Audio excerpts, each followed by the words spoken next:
Muito bom dia, sejam bem-vindos ao Centro Cultural do Ministério Público do Maranhão, um espaço reconhecido por incentivar o acesso da população às diversas formas de expressão cultural, contribuindo para o exercício da cidadania e para a transformação social. Estamos hoje reunidos para mais uma ação promovida pela Corregedoria Geral do Ministério Público em parceria com a Escola Superior do Ministério Público do Maranhão. Teremos hoje a palestra Ansiedade em Tempos de Modernidade Líquida, que será ministrada pela doutora e mestre em Psicanálise, Saúde e Sociedade, Greta Fernandes Moreira.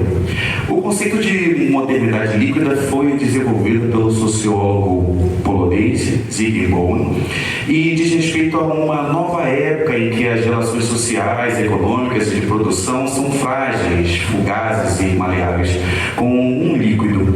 Esse tempo de modernidade líquida gera ansiedade e sensação de ter perdido algo.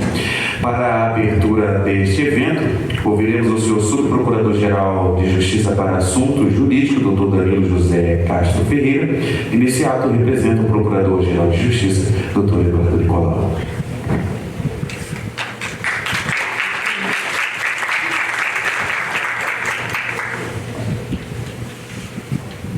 Bom dia a todos, bom dia a todas, senhores promotores, senhoras promotoras que se encontram aqui, nossos queridos colegas servidores, estudantes, a magistrada que se encontra aqui, seja bem-vinda, enfim. E em especial a nossa querida doutora Greta. Eu confesso aos senhores que eu estou representando aqui o doutor Eduardo Jorge Nicolau, nosso querido procurador-geral, que não pôde vir. Mas eu confesso que eu, pessoalmente, fiz questão de vir porque eu estava conversando com a doutora e nós estamos vivendo uma época muito difícil, né, da história humana, porque eu estava até há pouco conversando com meu irmão, que é nosso colega também, promotor de justiça, dizendo para ele, e hoje criança não é mais criança, porque nós estamos sendo bombardeados de muitas informações, notadamente de vídeos, de televisão e imagem. E vídeo é positivo, né? Você assiste aquilo como se estivesse naquele momento dentro da situação. Não é como, por exemplo, uma imagem impressa. Você lê, vai deitar, acorda, volta a ler de novo, vai refletir. Eu me recordo que nos anos 1973, 74, houve um incêndio lá em São Paulo, no edifício Joelma. Os mais, não digo os de mais idade, né? Se recordam desse incêndio? Nós fomos saber disso, que já tinha passado a ser mais de 2 meses, porque realmente não tinha televisão, celular, coisa, nem se imaginava, telefone não se imaginava, celular no primeiro. Então a gente foi saber depois de 2 meses, e ficamos realmente tensos com aquela coisa, que absurdo, muitas mortes. Mas hoje todo mundo tem acesso às imagens, todo mundo tem acesso a tudo. Estou me recordando também daquelas imagens do 11 de setembro, as pessoas estavam perplexas e de repente veio o segundo avião, todo mundo ficou mais perplexo ainda. Então isso tudo gera uma ansiedade muito grande, principalmente hoje em dia para os jovens, né, que querem entrar no mercado de trabalho, poucas oportunidades, está vindo aí a inteligência artificial que está tirando vagas de emprego. Então tudo isso gera realmente muita ansiedade, a sensação de que perdeu, que vai perder, ou que não vai conseguir. Mas isso não é assunto para mim, é assunto para a nossa doutora. Eu só quero dizer para vocês que contextualizar a coisa com o meu pouquíssimo conhecimento sobre esse assunto, porque realmente nós estamos numa situação, e a própria Bíblia diz isso, né? Tempos críticos, difíceis de suportar. Está lá em 2 Timóteo 3, versículo 1. Eu sou testemunho de Jeová e leio muito a Bíblia. Então, gente, olha, doutora, seja bem-vinda. Agradecemos muito a sua colaboração de vir aqui hoje. Eu acredito, eu estava falando aqui com a nossa chefe do departamento lá de registro de processo, que se fosse um horário diferente, assim, à tarde, eu acho que teria muita gente aqui. A gente pode até pensar nisso depois, viu? Porque, infelizmente, tempo e o serviço não paga. E a gente tem que estar lá, mas seja bem-vinda, sucesso aqui na sua palestra. Eu tenho certeza que vai ser muito bom, gente. Muito obrigado pela presença de todos. E agora a palavra vou devolver, porque merece ouvir a doutora. Muito obrigado.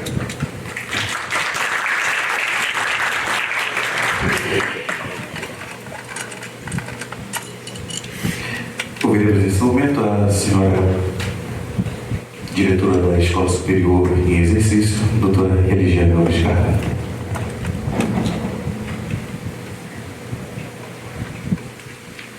Bom dia a todas e todos. É com muita alegria que a Escola Superior do Ministério Público recebe aqui no Centro Cultural a doutora Greta, né?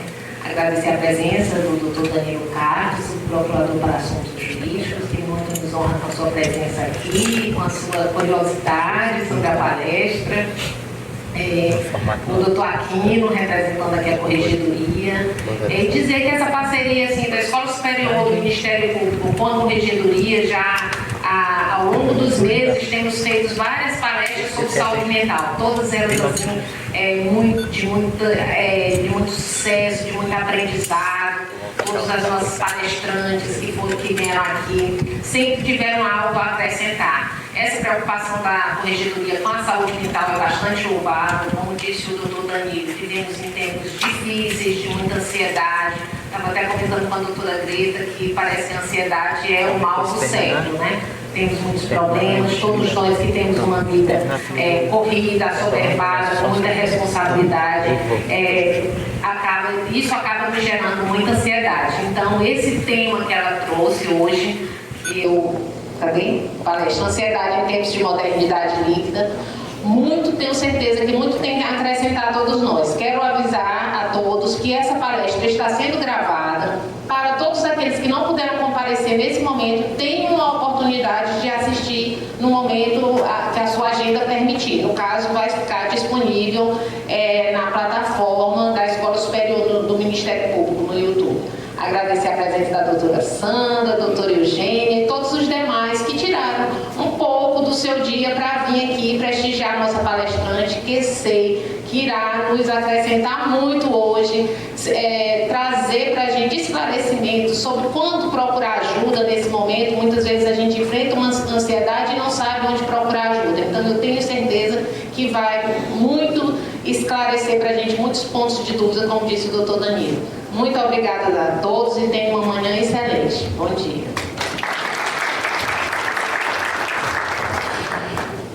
Então, passaremos à palestra Ansiedade em Tempos de Modernidade Líquida, será apresentada pela nossa palestrante, a doutora Greta Fernandes Moreira, que é psicóloga, psicanalista e advogada, doutora pelo Programa de Pós-Graduação em Psicanálise, Saúde e Sociedade da Universidade Veiga de Almeida, do Rio de Janeiro, mestre em Psicanálise, Saúde e Sociedade, é especialista em Psicanálise com crianças e intervenção precoce pela Universidade Cândido Mendes, graduada em Direito pela Universidade Federal do Maranhão e autora dos livros Inimputabilidade Penal e Psicanálise, uma nova visão do criminoso psicótico, e O Sujeito da Psicanálise como espectador do bailar da falta, o balé clássico ao contemporâneo, ambos publicados pela Juruá Editora. Então, com a palavra, a doutora Greta Fernandes.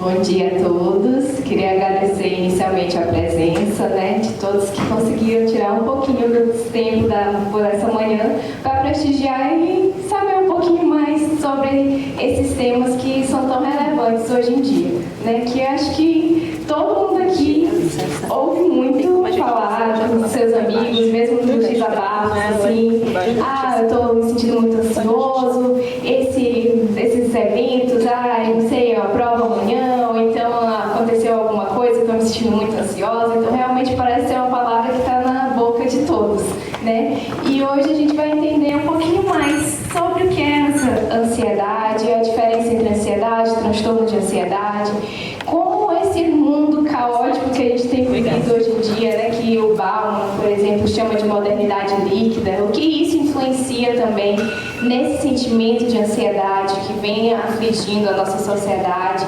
E também não podia deixar de trazer um pouco do que a psicanálise tem a contribuir com isso, Então vamos começar. Primeiramente, eu acho que é importante a gente distinguir o que é ansiedade de um transtorno de ansiedade.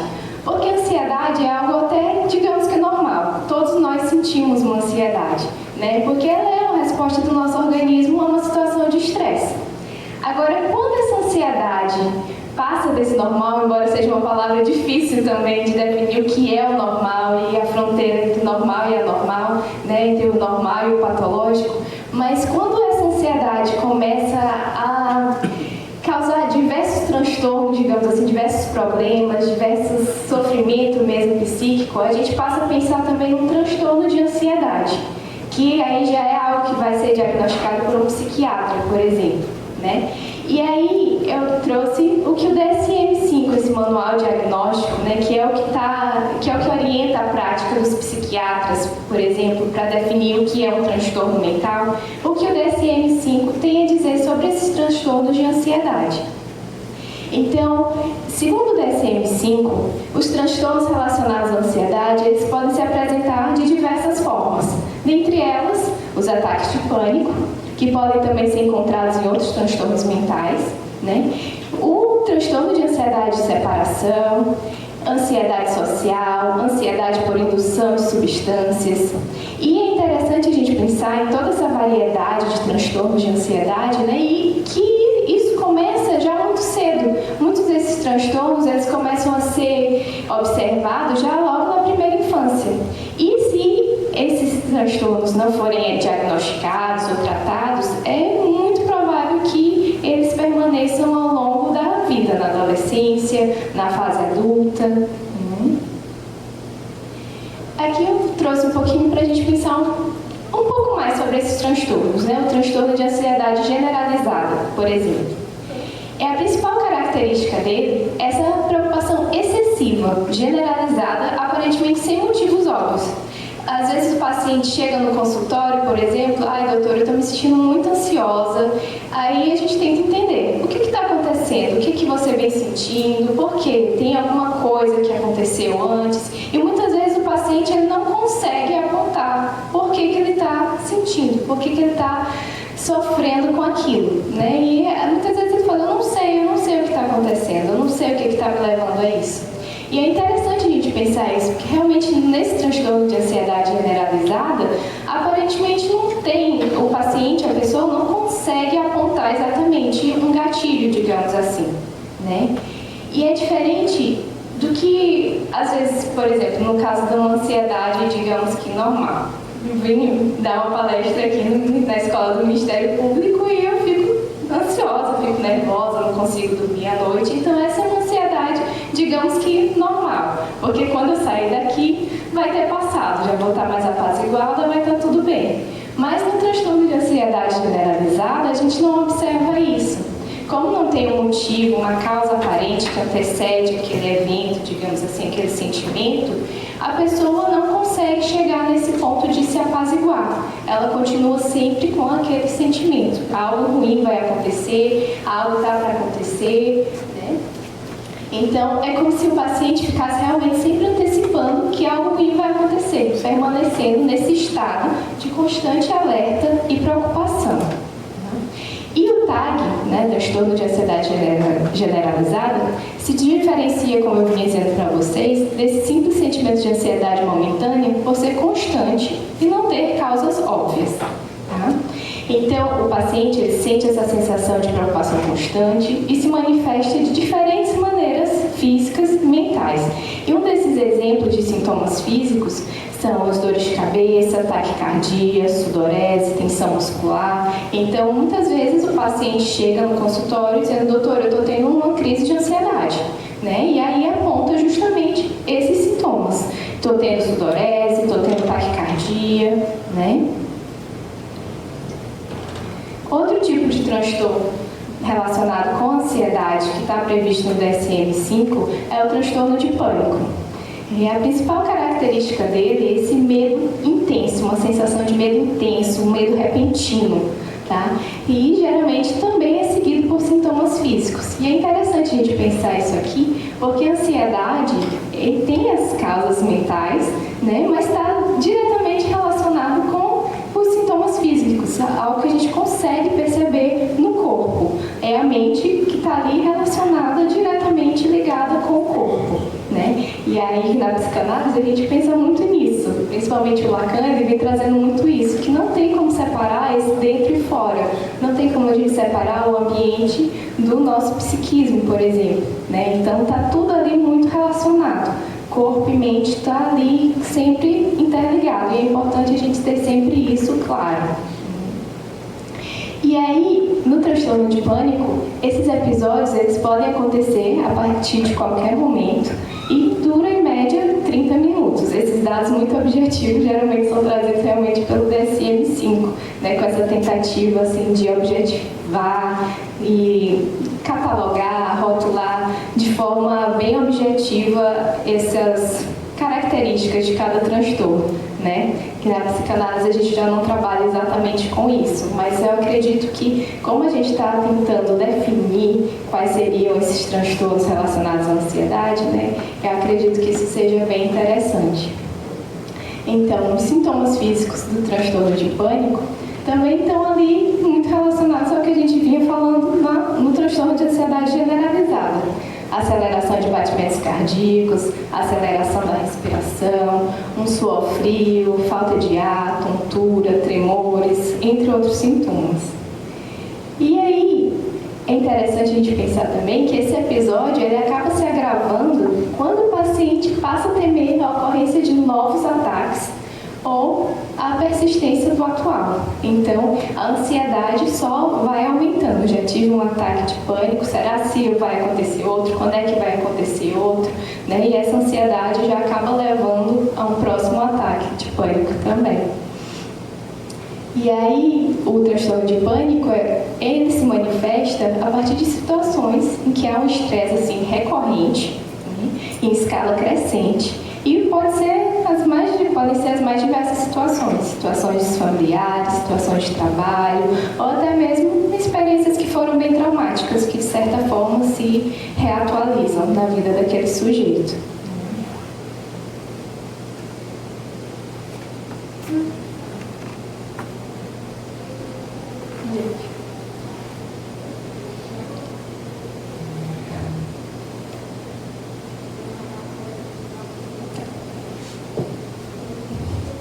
Outro tipo de transtorno de ansiedade é o transtorno de ansiedade social.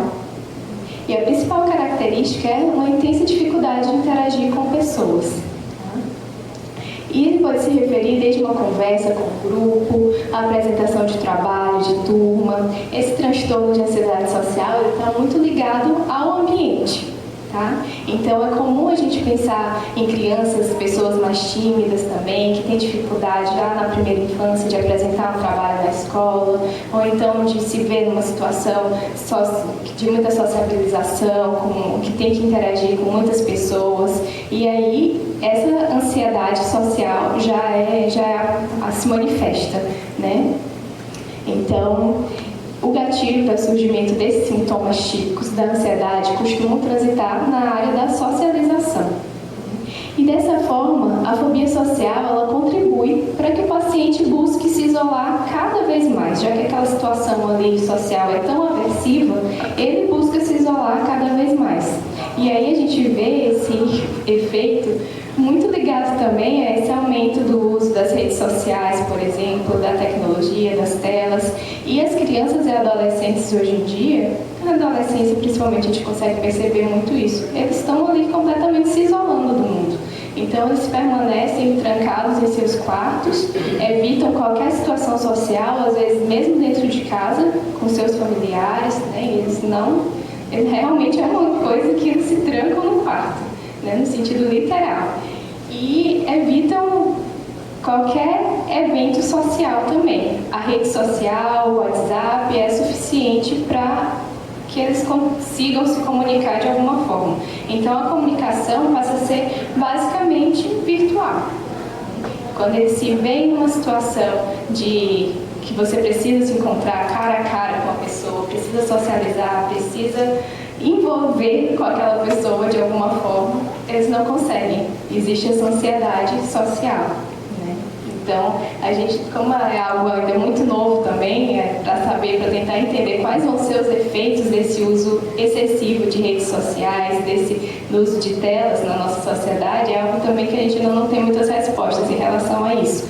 A gente está começando a ver os efeitos agora, né? Começando a engatinhar, assim, na perspectiva assim, do que pode vir a acontecer com a nossa sociedade no futuro também. O transtorno de estresse pós-traumático é outro tipo de transtorno de ansiedade, que a principal característica dele são as lembranças recorrentes e intrusivas de um acontecimento que foi altamente angustiante para aquela pessoa.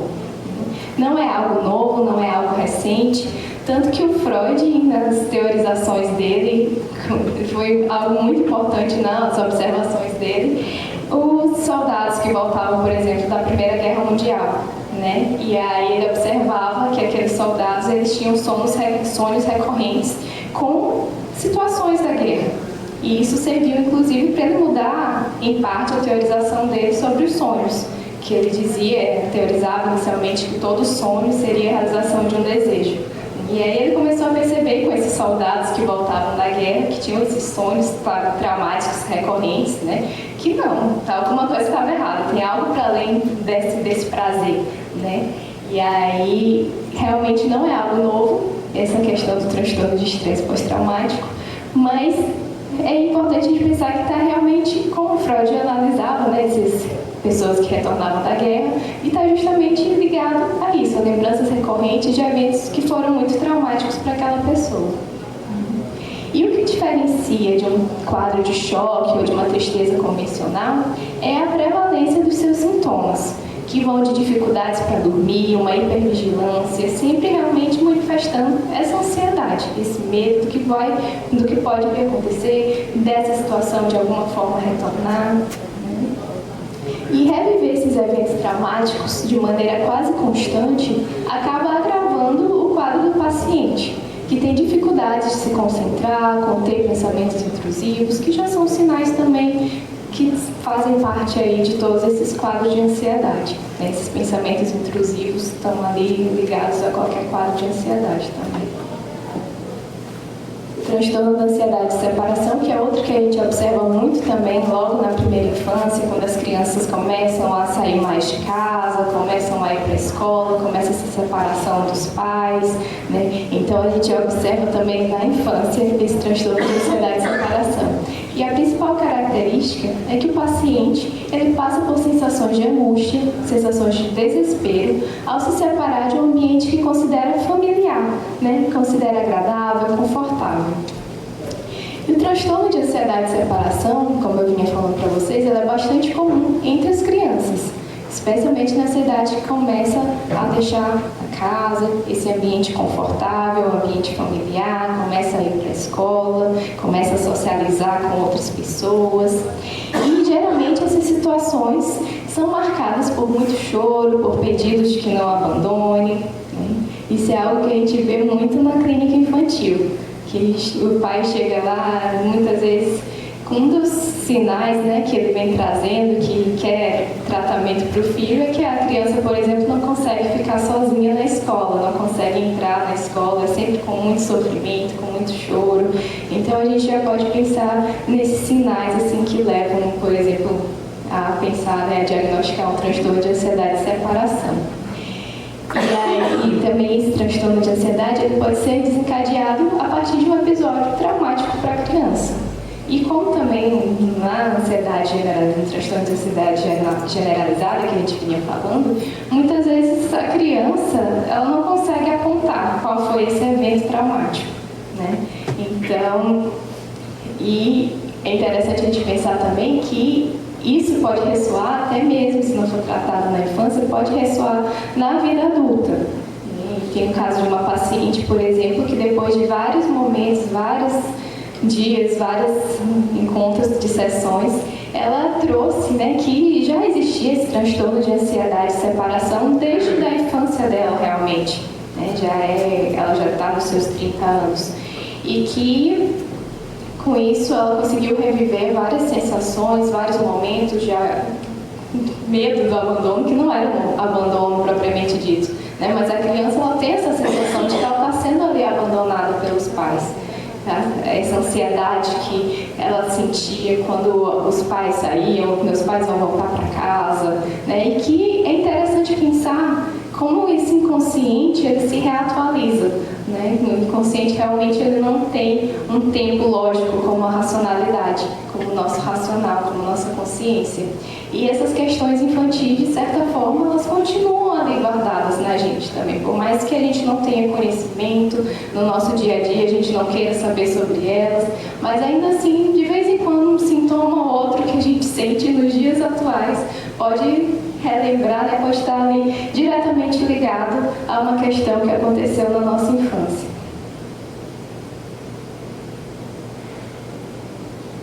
E segundo o DSM-5, os principais sintomas da ansiedade, dos transtornos de ansiedade, seriam esses que eu trago para vocês. Essas dores abdominais, que muitas vezes parecem um desconforto intestinal realmente, taquicardia, essa aceleração dos batimentos cardíacos, um suor excessivo, falta de ar, a pessoa realmente parece que está ali, ela não consegue respirar, né? Náusea e vômitos acontece também. Dificuldades para dormir, a insônia geralmente está muito presente nos quadros de ansiedade, dores de cabeça, irritabilidade também, tremores. É interessante que muitos pacientes relatam que quando estão tendo essas crises de ansiedade, não conseguem controlar os tremores das mãos, das pernas.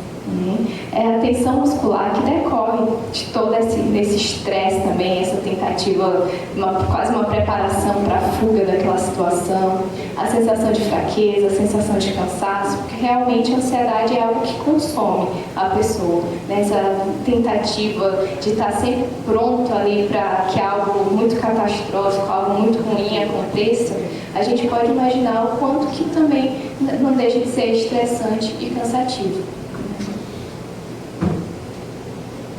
E aí eu trago alguns dados alarmantes também sobre a ansiedade hoje. O relatório global mais recente da Organização Pan-Americana de Saúde mostra que os distúrbios relacionados à ansiedade afetam 9,3% das pessoas que vivem no Brasil, que dá uma média de 18 milhões de pessoas. Esses dados não estão exatamente atualizados para 2023. Né? Então, esse aí é o último relatório que saiu, que a gente teve acesso. Então, a gente pode imaginar que talvez esses dados já sejam até mesmo maiores, mais alarmantes. E o estudo realizado pelo Canadian Journal of Psychiatry comprovou que quanto maior o uso de telas, maior o nível de ansiedade. E aí a gente já começa também a relacionar essa questão do uso da tecnologia, que vem sendo, né, hoje em dia tão difundido, com a questão também do nível de aumento da ansiedade. E somado a esses dados, é interessante a gente notar ainda que um relatório lançado pela empresa de análise de mercado digital EPN anotou que o Brasil lidera o pódio dos países com pessoas que mais passam tempo conectadas. E aí a gente começa a pensar também como essa modernidade líquida, como esse uso excessivo de telas, esse uso excessivo de tecnologia, vem afetando nessas questões que realmente se a gente parar para pensar, no início do século, alguns anos atrás, não vamos nem tão longe, a gente ouvia muito falar de depressão, né? Parecia que era realmente o mal do século, a depressão. Todas as pessoas estavam deprimidas e já estava assim no senso comum, todo mundo falando, estou depressivo, uma tristeza já estava ligada à depressão, mas hoje em dia a gente vê que não, a depressão não diminuiu, mas a ansiedade parece que cresceu muito. E a gente ouve muito, em qualquer lugar que se vá, essa questão, estou me sentindo ansiosa. Os pacientes que chegam no consultório, acho que um dos principais queixos é ansiedade. Hoje em dia é o que eu mais escuto no consultório. E aí a gente passa a pensar, o que está acontecendo? Né? O que vem acontecendo? Será se é esse uso excessivo de telas? Será se é o advento dessas redes sociais? Todos os efeitos que isso pode causar também nas pessoas? E aí o Bauman, Ele vem falando já na extensa obra dele também dessa modernidade líquida. Então, ele nem podia imaginar, ele começa a ver ali essa mudança do surgimento dos celulares, né? Mas ele nem podia imaginar o surgimento dos smartphones, digamos assim, de todas essas transformações que isso traria para nossas vidas. Mas ele já começava a falar sobre a modernidade líquida, e ele já começava a alertar que essas transformações econômicas, políticas, sociais, elas trariam também vários efeitos para nossas vidas. Inclusive, ele já apontava que um dos efeitos colaterais, digamos assim, seria o aumento da ansiedade. Mas o que seria, assim, essa modernidade líquida? O Bauman, ele desenvolveu na sua extensa obra esse conceito, tentando se referir e explicar essa nova época em que as relações sociais, econômicas, as produções, elas revelam-se frágeis, fugazes, maleáveis, como os líquidos. E aí, segundo esse autor, esses fluidos, como tal, eles não se atêm muito a qualquer forma, estão constantemente prontos, propensos a mudá-lo, de modo que para eles, mais do que o espaço que lhes toca ocupar apenas por um momento, é o tempo. Então a gente vê que essa modernidade líquida, todas essas mudanças que aconteceram na sociedade, está diretamente ligada à questão do tempo. E esse é um ponto que é importante a gente ter em mente, porque eu ainda vou relacionar aqui com outras coisas também.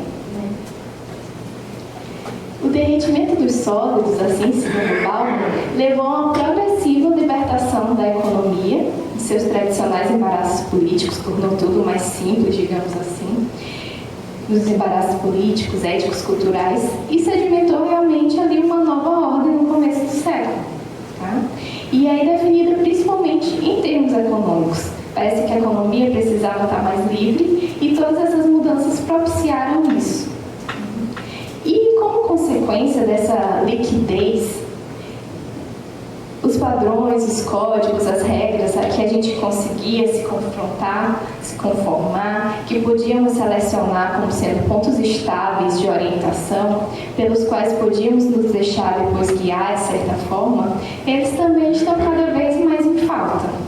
Com essa rapidez, essa evolução, o que acontece ontem já não é mais o que tem hoje, amanhã a gente já não pode prever exatamente o que vai acontecer, onde é que a gente vai estar. Né? Então, toda essa maleabilidade, toda essa liquidez, segundo Bauman, é um dos efeitos, né, dessa modernidade líquida que ele vem tratando e elevaria assim, a possibilidade da gente sentir-se e ver em algum momento ansioso também, porque a gente não tem mais esses pontos estáveis das nossas que costumava orientar, né, a economia, a nossa sociedade, de modo geral. E aí seria imprudente, diz Bauman, a gente negar ou mesmo superestimar essa profunda mudança que o advento da modernidade fluida produziu na condição humana. É algo realmente que a gente não pode ignorar. E aí a velocidade do movimento, o acesso a meios mais rápidos de mobilidade, chegaram nos tempos modernos à posição de principal ferramenta de poder e dominação. Então, por mais que toda essa modernidade líquida, né, toda essa fluidez, tem inicialmente pensado, tentado derrubar tudo que se tinha de sólido, de concreto na sociedade, a levar a uma maior liberdade, mas ao mesmo tempo também isso virou ferramenta de poder e de dominação. E o longo esforço para acelerar a velocidade do movimento, segundo Bauman, chegou a um limite que era natural. O poder pôde se mover à velocidade do sinal eletrônico, né? Que ele já está falando desse desenvolvimento aí da telefonia, dos celulares, por exemplo. E assim o tempo requerido para o movimento de seus ingredientes essenciais se reduziu à instantaneidade. E é algo que a gente vem lidando hoje em dia, com essa instantaneidade de tudo.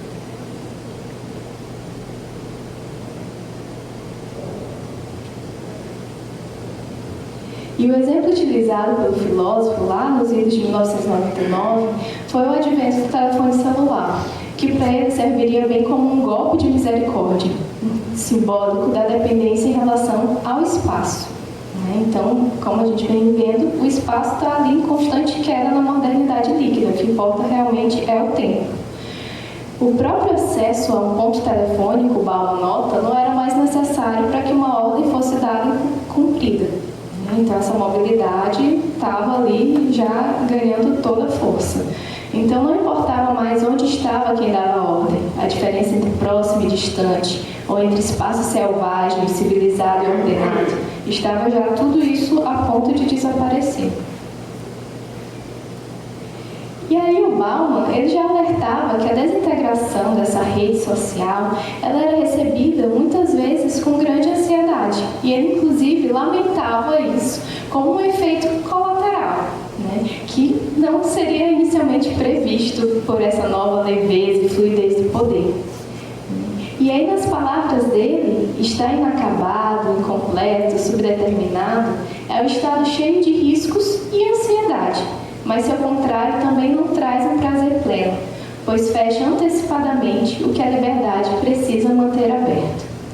Será que utilizei os meios à minha disposição da melhor maneira possível? É a pergunta que mais assombra e causa insônia ao consumidor. E mais uma vez ele traz um exemplo que eu acho que é algo que exemplifica bastante essa nossa questão de ter acesso a tudo, se defrontar com tantas possibilidades e o sentimento que isso gera.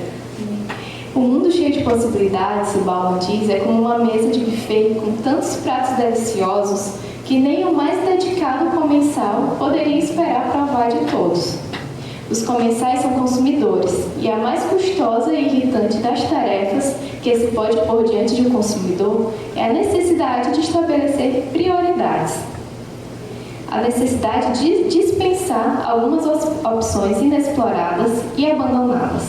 A infelicidade dos consumidores deriva do excesso e não da falta de escolha, né? Então parece que a gente vem vivendo hoje em dia esse excesso de escolhas. A gente pode tudo, a gente tem acesso a tudo. Não existem mais fronteiras físicas, a própria tecnologia, né, a globalização permitiu uma fluidez total, né? A gente tem acesso a praticamente tudo, mas existe também uma consequência disso. Existe esse sentimento que advém desse excesso de possibilidades. Você pode tudo, mas qual caminho que eu vou seguir? Porque ainda assim, na medida que você escolhe um caminho, as outras portas se fecham. E isso pode gerar ansiedade, porque você escolheu um caminho. E se eu tivesse escolhido o outro e o outro? Será que estaria melhor? Será que teria sido mais acertado? E essa própria dúvida, esses questionamentos, geram ansiedade. Eu trago aqui algumas vinhetas clínicas de pacientes que foram relatos que eu escutei no consultório, são de diversas idades, né, diversas condições, diversas realidades, assim, e que todos eles a gente vai perceber que tem um ponto em comum. Essa questão da ansiedade, dessa aceleração da vida, está servindo assim, tipo um pano de fundo para todas essas vinhetas. Na primeira vinheta, um paciente H, 12 anos, chega contando na sessão que assistiu 22 episódios de uma série em uma tarde. Quando mostra a minha surpresa, diz que aumenta a velocidade de reprodução para que consiga logo saber o que vai acontecer. Ela não consegue esperar e necessita alcançar as colegas de escola, que também se utilizam do mesmo mecanismo. Buscou acompanhamento psicanalítico após diagnóstico, né, de transtorno de ansiedade recebido de um psiquiatra da infância e adolescência. Então já é algo que chama bastante atenção, né? Como é que uma criança pré-adolescente de 12 anos consegue assistir 22 episódios de uma série numa tarde? É algo que assim, realmente é uma questão de uma aceleração absurda da pessoa não conseguir esperar, desfrutar daquele momento. Eu vou assistir um episódio, mas vou assistir aquele episódio com qualidade.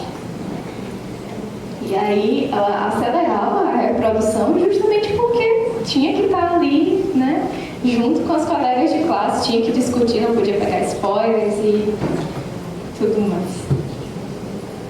Na segunda vinheta, de uma paciente de 28 anos, que ao falar sobre seus sintomas de ansiedade, também diagnosticada por um psiquiatra, a exemplifica com o fato de já possuir um livro físico e comprar a versão digital do mesmo livro para que pudesse utilizar o mecanismo de audiobook, também com a velocidade de leitura aumentada, né, para saber logo o final, já que ela não conseguiria aguardar a leitura e o ritmo normal, digamos assim, processado exclusivamente em um livro físico.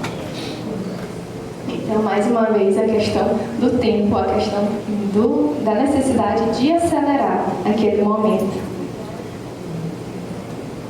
O paciente B, 30 anos, não consegue ficar sozinho com seus pensamentos, sempre buscando algo com o que se ocupar. Vídeos, podcasts, mesmo enquanto realiza atividades banais do dia a dia, tais como vestir-se para sair, lavar a louça, arrumar a casa. E ela utiliza desses mecanismos por reconhecer, em análise ela consegue reconhecer que tem medo de lidar com seus pensamentos. Ela relata que sempre que tenta evitar fazer esse excesso de coisas tecnológicas, ela fica assolada com o fato de não ter nenhum grande projeto na vida e se sente ansiosa. Então, a gente utiliza também desses mecanismos, muitas vezes, para não se haver com nossos próprios sentimentos, nossos próprios pensamentos. O paciente G, de 29 anos, da mesma forma, tenta sempre se ocupar com vídeos, filmes, idas ao supermercado, resolver coisas dentro de casa, sempre de forma acelerada. Quando questionado, ele elabora que não consegue ficar parado, pois se sente improdutivo, e a sua cabeça o bombardeia com preocupações, tentando antecipar soluções para cenários irreais, que muitas vezes possuem uma remota chance, né, de se suceder, ao que se segue sintomas característicos de uma crise de ansiedade. Falta de ar, taquicardia, tremores das mãos. O que a gente consegue ver em todos esses casos é uma questão de aceleração, uma tentativa assim, de não se haver com seus próprios sentimentos, com seus próprios pensamentos, o uso das tecnologias também para não se haver consigo mesmo. É mais fácil passar uma tarde inteira assistindo 22 episódios de uma série de maneira acelerada do que realmente me deparar com nada, com a possibilidade de pensar, de me haver comigo mesmo, de me sentir triste. Que parece muitas vezes uma tentativa de evitar a tristeza, evitar sentimentos negativos, evitar essa improdutividade, digamos assim, porque parece que a nossa própria sociedade cada dia mais nos cobra essa produtividade acelerada, exacerbada. Então, você passar algum tempo no ócio, digamos assim, mesmo que seja um ócio criativo, parece que você está sendo simplesmente improdutivo. E a sociedade não permite isso, você é cobrado o tempo inteiro para que esteja produzindo, para que você seja cada vez mais. Né? Então, é algo que a gente tem que pensar muito de que forma está ligada com essa modernidade, com essa fluidez, com essa liquidez, com não ter mais tantas,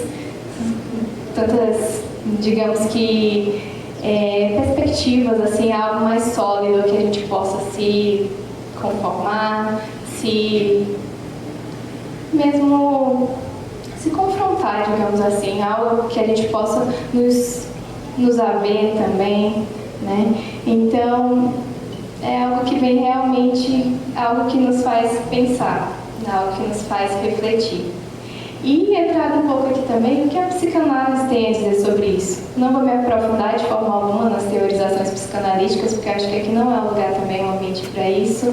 E aí eu trago só algumas referências realmente do Freud e do Lacan, para a gente pensar que essas questões também já eram tratadas ali na psicanálise.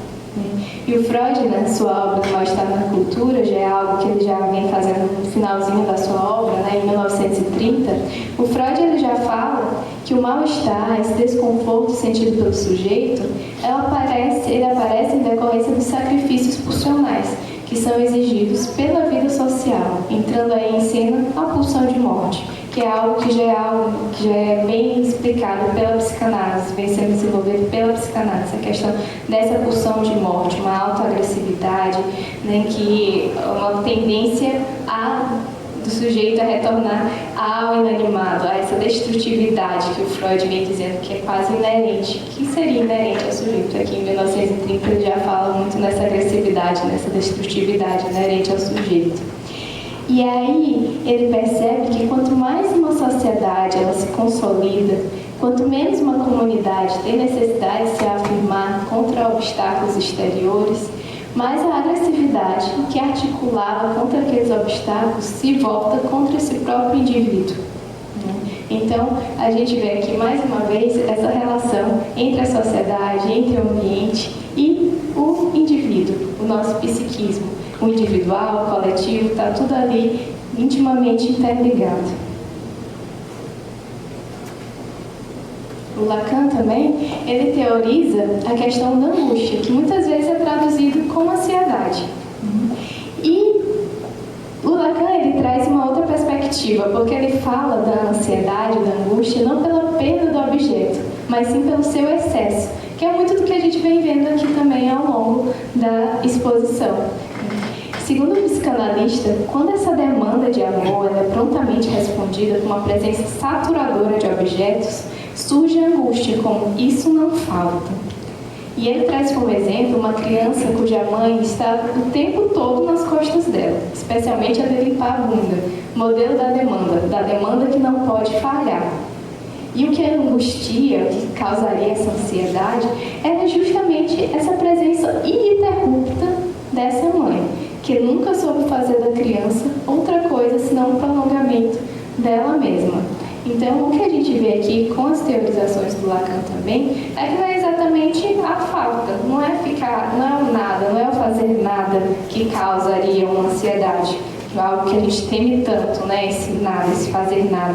Mas, segundo as teorizações dele, o que causa essa angústia, essa ansiedade é justamente o excesso. Não é a falta é necessária para o sujeito. É o excesso que causa angústia.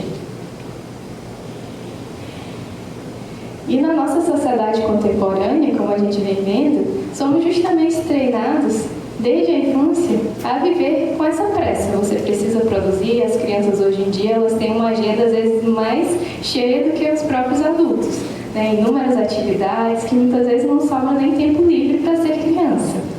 A gente observa crianças estudando em tempo integral, eles passam de 7 da manhã até as 18 horas na escola, durante todo o ano letivo, e durante as férias eles vão para a colônia de férias, passando o mesmo período, de 7 da manhã às 18 horas na escola. E porque os pais também eles estão ocupados, eles têm as suas atividades, e parece que não tem tempo hábil para se relacionar, digamos assim. E é um dos temas também que o próprio Bauman traz, né? Como vem liquidificando, digamos assim, essa rede social, esse contato social que nós temos uns com os outros, como isso também vem se modificando, né, na nossa sociedade, né? E aí o mundo, como somos induzidos a acreditar, acabou se tornando um container sem fundo de coisas a serem consumidas o tempo inteiro, vidas a serem consumidas, compras a serem realizadas, né, e aproveitadas. E essa arte de viver consistiria exatamente em tentar esticar o tempo além do limite, né? Vamos acelerar o tempo, vamos ouvir um áudio de WhatsApp na velocidade máxima, assistir um vídeo de YouTube na velocidade máxima, né, para tentar encaixar a maior quantidade possível de sensações excitantes no nosso dia a dia. Só que acontece que quando chega o final do dia, esse sentimento de fazer nada, esse sentimento de produtividade, muitas vezes continua ali presente. E essa pressa, esse vazio também, que é decorrente, que a gente observa, que acaba sendo decorrente, são os frutos dessas oportunidades que não podemos perder. Mas o que a gente deixa muitas vezes de notar é que essa falta, esse vazio, muitas vezes ele é essencial também, ele faz parte ali da nossa constituição psíquica, ele é necessário na nossa constituição psíquica. Então, muito pelo contrário, ao invés de um ócio criativo, aquele momento que você se permite descansar, se permite não fazer nada, esse excesso é muito mais adoecedor. Então, essas possibilidades que parecem ser infinitas e que apresentadas em excesso, elas trazem realmente essa sensação de angústia, fazendo brotar um sentimento de ansiedade que muitas vezes não se consegue explicar. E aí, impossibilitado de se colocar em palavras, como a gente vinha falando, já que o corpo e a mente estão ali completamente interligados, o corpo também fala, né? Ele implora para ser escutado por meio desses sintomas que a gente já falou, dos sintomas da ansiedade, por exemplo, né? Ele demanda por uma pausa, ele clama pelo surgimento dessa falta, que justamente, segundo a psicanálise, é o móvel do desejo do sujeito barrado. O sujeito, para a psicanálise, ele é essencialmente o sujeito do desejo, o sujeito desejante. E para que surja desejo, você tem que se lidar, tem que haver com a falta. Não existe a possibilidade de se desejar ter algo se você já tem tudo ali em excesso. Então a falta, ela é essencial para que o sujeito ele siga desejando, né? E aí o que o Lacan denomina essa falta da falta, nos alerta da importância de sempre se manter, nas palavras do próprio Lacan, um certo vazio a preservar, que nada tem a ver com o conteúdo, nem positivo nem negativo da demanda. É de sua saturação total que surge a perturbação, em que se manifesta a angústia. Tá? Então é importante a gente contrapor o vazio ao excesso, a falta a esse excesso, tá? Porque realmente essa nossa vida contemporânea que nos demanda tanto, esse nosso excesso que a gente vive, esse excesso de produtividade, excesso de demandas, é algo que realmente está ali e é capaz de abalar a nossa saúde mental. Então, números assustadoramente altos de relatos, diagnósticos de ansiedade, de depressão, parecem refletir justamente esse excesso que vem sendo detectado em nossa modernidade líquida. Estamos cada dia mais dependentes de estímulos externos, das telas, né, dos vídeos, dos áudios, de WhatsApp, e de forma que a alternativa para o tempo não preenchido com esses estímulos não é mais vista como um tempo de reflexão, de autoquestionamento, de conversa consigo mesmo, de um ócio criativo, mas é visto como um tédio, é visto de forma negativa. E a gente se torna tão viciado no que vem de fora que estamos perdendo a capacidade mesmo de nos autoestimular, de conseguir ficar bem, ficar feliz, desfrutar de um momento ali com nós mesmos, né? É inegável que a liquidez e a exigida hiperaceleração da vida vem favorecendo o agravamento da ansiedade e de outros transtornos mentais. E é tão interessante isso, a gente pensar nessa nossa perda da nossa capacidade de nos autoestimular, que todas as vezes, com raras exceções, que a gente está num momento, assim, num momento esperando um elevador que seja, né? Todas as pessoas já estão ali com o celular. Né? Então, que necessidade é essa de estar sempre, de certa forma, se entretendo? Por que você não consegue se haver mais com seus próprios pensamentos? Né? Por alguns minutos que seja, um minuto de espera de um elevador, de descer no elevador. Né? Eu entro no elevador do meu consultório, estão todos lá com o celular no rosto. Né? Você não olha mais nem o seu entorno. O que vê é a tela. Na espera, qualquer espera, é o que a gente vê. É todo mundo já entretido ali no seu próprio mundinho, no seu próprio celular, nas redes sociais, nos vídeos super acelerados, nos áudios super acelerados, porque parece que não há tempo a perder. Mas é justamente esse tempo a perder que vem sendo tão necessário hoje em dia, né? Para que você possa se haver realmente com o seu entorno, com seus amigos, seus colegas, com você mesmo. E aí, a conclusão que eu quero chegar, para que a gente possa levar até assim mesmo como um questionamento, como uma reflexão, é que é imprescindível que a gente possa lançar um olhar questionador sobre esse mal-estar contemporâneo, de forma a preservar, fazer emergir isso que a psicanálise chama desse sujeito desejante, mantê-lo no seu lugar estruturador de sujeito barrado, faltoso, porque a gente necessita dessa falta, né? Que necessita se haver com isso, com sua castração. Nós somos seres incompletos, nós temos nossos problemas, todo mundo tem em algum momento mais difícil, mais triste, né? E é importante que a gente pare em algum momento para se haver com isso também, para se haver com a nossa falta. Né? Esse excesso é prejudicial, ele causa ansiedade, ele causa angústia, ele tem aumentado assim, assustadoramente a procura por psiquiatras, por psicotrópicos, por terapia, né? E muitas vezes a gente pode tentar se haver com isso também, pode tentar refletir um pouco o uso que cada um de nós vem fazendo dessas próprias tecnologias, dessa aceleração, desse não se permitir parar, não se permitir pensar, né? Então, é mais uma reflexão que eu queria trazer aqui para a gente, né? Para pensar assim nessa manhã. E é basicamente isso que eu teria a trazer para vocês, né? Um pouco sobre o que é essa ansiedade, os transtornos de ansiedade, o que seria essa modernidade líquida e finalizar com essa reflexão mesmo, o que a gente vem fazendo com o nosso tempo.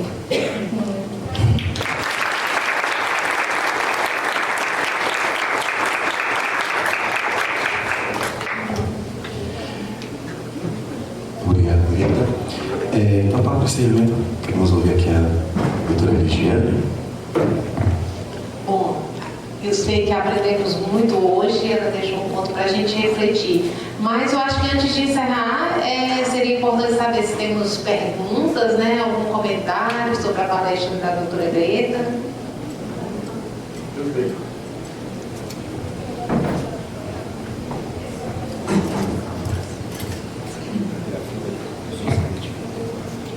Meu nome é Thelmário Cerejo, sou promotor de justiça e queria parabenizar a doutora Greta pela palestra, dizer que você conseguiu encadear muito bem um diálogo aí entre psicanálise e Bauman. Agora eu vejo o seguinte, de fato, a sociedade está líquida e não gratuitamente, né? Como Bauman já explicou. Em razão de um objetivo consumerista, se estabelece regras da liquidez, ou seja, nenhuma forma é mais demorada, né? Que é a forma que hoje não segue mais. E a tecnologia veio ser um instrumento, não como fator determinante da aceleração. Ou seja, os problemas da aceleração, ansiedade e depressão, que andam muito próximos umas das outras. Mas as regras que foram estabelecidas para essa sociedade consumerista que são o grande problema dessas enfermidades. Né? E aí a tecnologia, os avanços tecnológicos, eles vão contribuir para afirmar isso a partir do interesse estabelecido por quem comanda essa sociedade. Né? É preciso que nós, como elementos participantes dessa sociedade, tenhamos também mecanismos de combate a isso. E um dos mecanismos foi justamente este ato aqui, em que você nos traz uma reflexão e nos coloca no final uma ponderação para a reflexão. Não é à toa que nós temos hoje numa sociedade pessoas que se ocupam demasiadamente. A pessoa é professor de não sei quantas faculdades, não sei quantas escolas, orienta, faz uma série de coisas, e na verdade ela, por vezes, não faz muito bem, e ainda se adoece, e adoece quem está em seu meio, no seu entorno. Igualmente, pais e mães, você trouxe um exemplo aqui de crianças que desde cedo são colocadas pelos pais, porque já estão consumidos por estas regras. Os pais inserem uma série de atribuições, de ocupações, e essa criança já cresce sentindo os efeitos desta imposição social. É preciso então que nós pensemos que sociedade queremos e como queremos viver. É isso. Obrigado.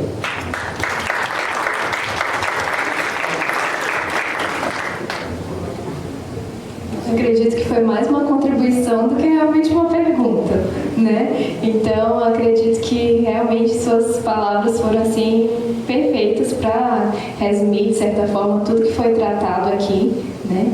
E é exatamente isso. Doutora Greta, a minha vai ser uma pergunta mesmo. Nós trabalhamos com violência doméstica, né? Eu sou coordenadora do Centro de Apoio da Mulher do Ministério Público.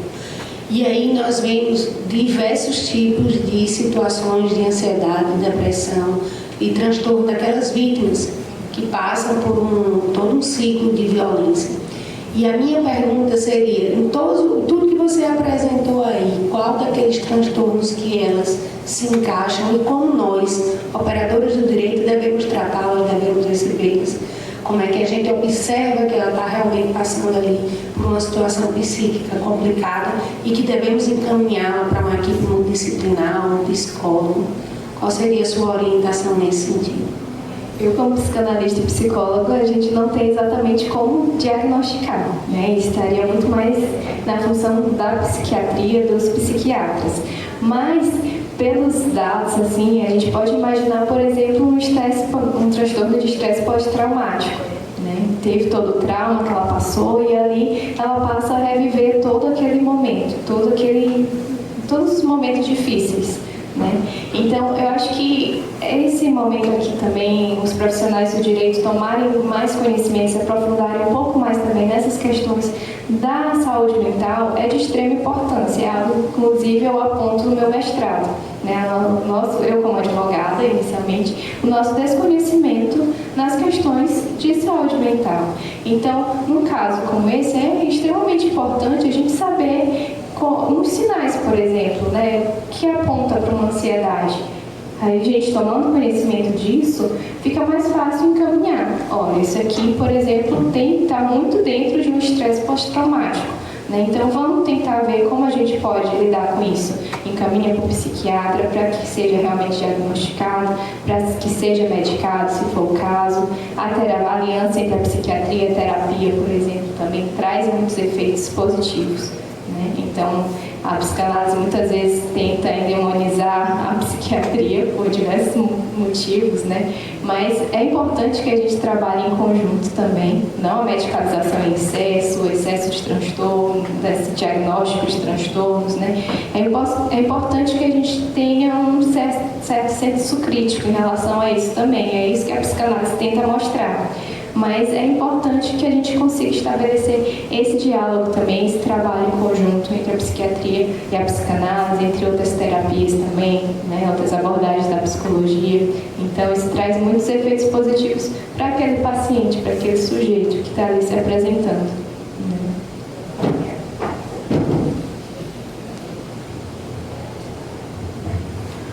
Bom dia a todos e a todas. Meu nome é Sandra Pontes, eu sou promotora de justiça.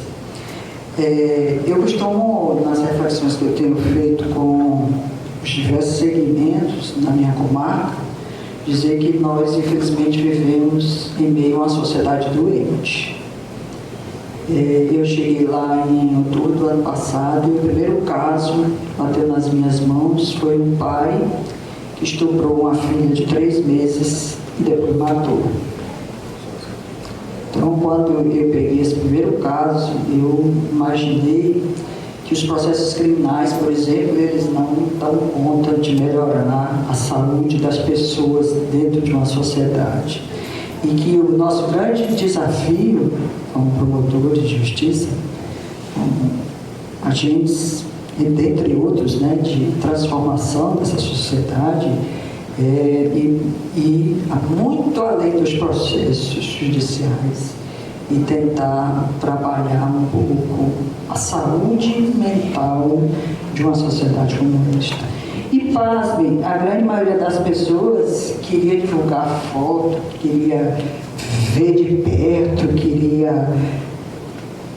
E os programas policiais têm uma audiência incrível. As pessoas gostam de parar diante de um acidente, de tirar foto de pessoas feridas, de divulgar suicídio. Então, nós temos essa grande responsabilidade. Então, acho que a sua fala, ela nos convida a pensar para além dos desafios da nossa prática, dos nossos processos, nós tentarmos melhorar a sociedade. Eu acho que ninguém tem a resposta pronta e precisa construir com ela.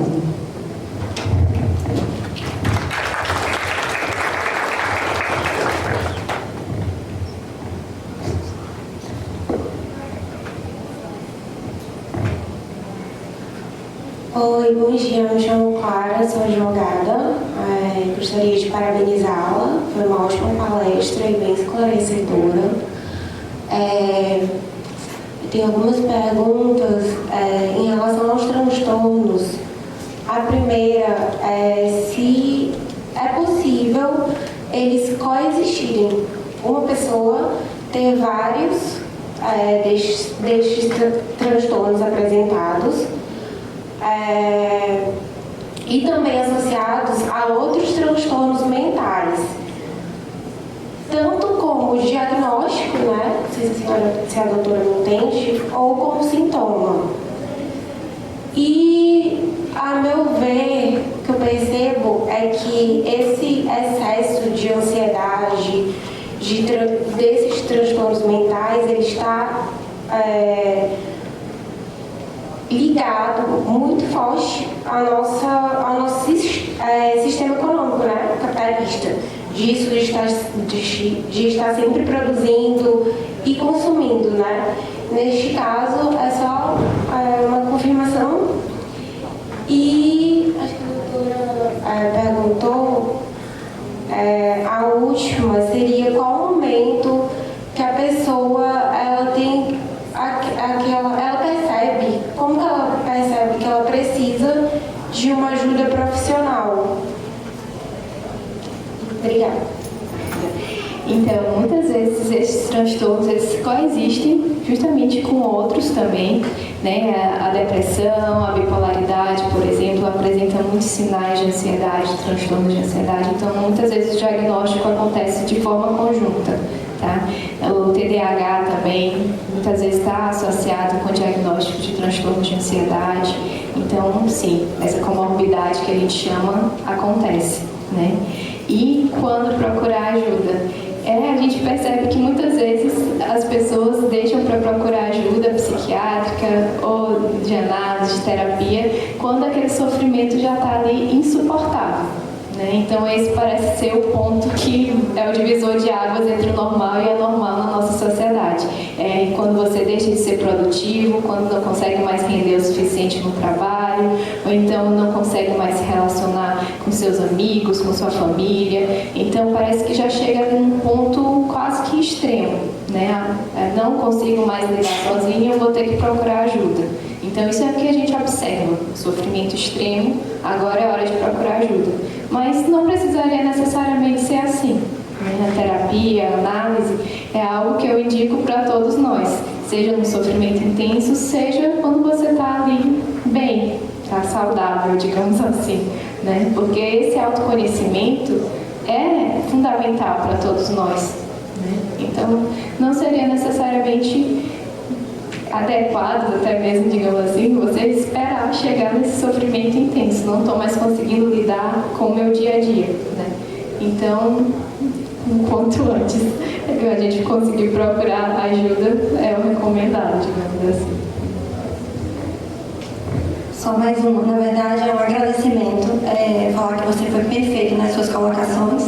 Meu nome é Mariana Nogueira, eu sou assessora de doutora Elizabeth Albuquerque, que é promotora da saúde, e ela não veio por motivos maiores, porque ela teve que fazer uma viagem, mas ela fez questão que nós viéssemos no gabinete porque a gente trabalha com saúde.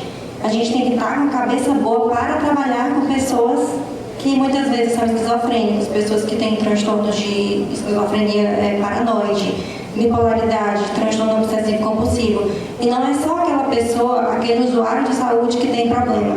É um arcabouço, igual o doutor falou, são as pessoas que estão em nosso entorno. A gente lida quase que corriqueiramente, né, meninos? Eles servem meio que como psicólogos, porque eles chegam, às vezes, só querem conversar. Uma mãe de um esquizofrênico que não tem apoio de toda a família, irmãos de pessoas esquizofrênicas que vão lá conversar e a gente dá todo o apoio. Muitas vezes ingressamos com ações de internação compulsória. Então, hoje, a gente sai daqui muito mais enriquecidos com essa sua palestra. Quero dizer que a iniciativa da escola foi perfeita e nós estamos muito gratos por tudo que nós aprendemos hoje.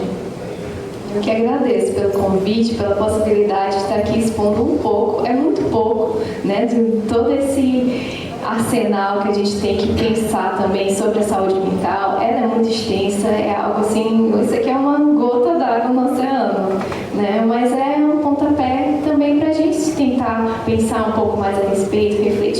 sobre essas questões que são dadas mesmo, que a gente toma como certas, por que não parar um pouco e refletir? Né? Será se é o melhor caminho a seguir, ou será se esse caminho também é capaz de nos adoecer?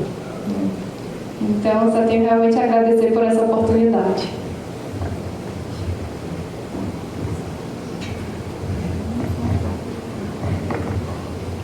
Bom dia a todos, parabéns, Greta, sua excelência já era esperada, eu conheço você há muitos anos e agradeço por essa oportunidade.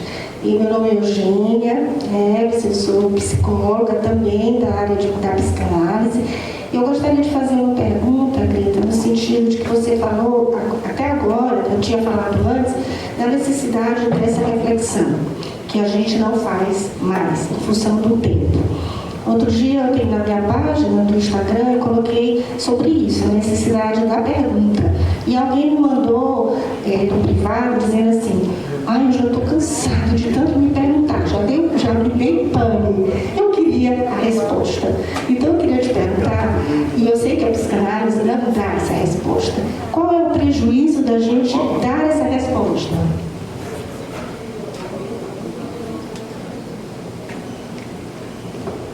Eu repito?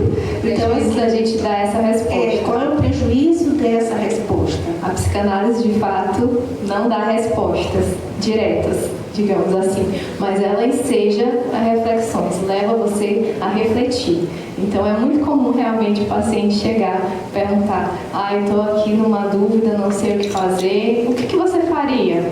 Né? O que eu devo fazer? Mas qual é o custo também da gente se colocar nesse lugar de dizer o que aquela pessoa deve fazer, né?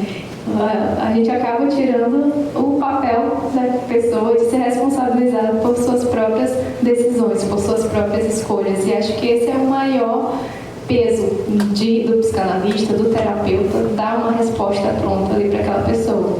Até porque a psicanálise ela trabalha muito com a individualidade, com o subjetivo. Então, o que faz sentido para mim pode não fazer sentido para Eugênia, né? E não vai fazer. São vidas diferentes, contextos de vida diferentes, um histórico de vida diferente. Então, não cabe a mim dar resposta. Ela é a melhor pessoa que sabe sobre a vida dela, sobre a história de vida dela, sobre as escolhas dela. Né? Então, eu chegar e dizer, entregar uma resposta pronta, faça isso, primeiro que eu tiro esse lugar de sujeito responsável por suas próprias escolhas, que é algo que todos nós devemos suportar, o peso de nossas escolhas. Né? E segundo também que realmente não é o papel do analista dizer o que você deve fazer, mas suscitar, trazer elementos ao longo das sessões para que você possa realmente se haver com aquele sujeito desejando o que você quer fazer, o que você deseja fazer, mesmo que inconscientemente. Né? Então, não é o analista, não é o terapeuta que tem respostas prontas para dar.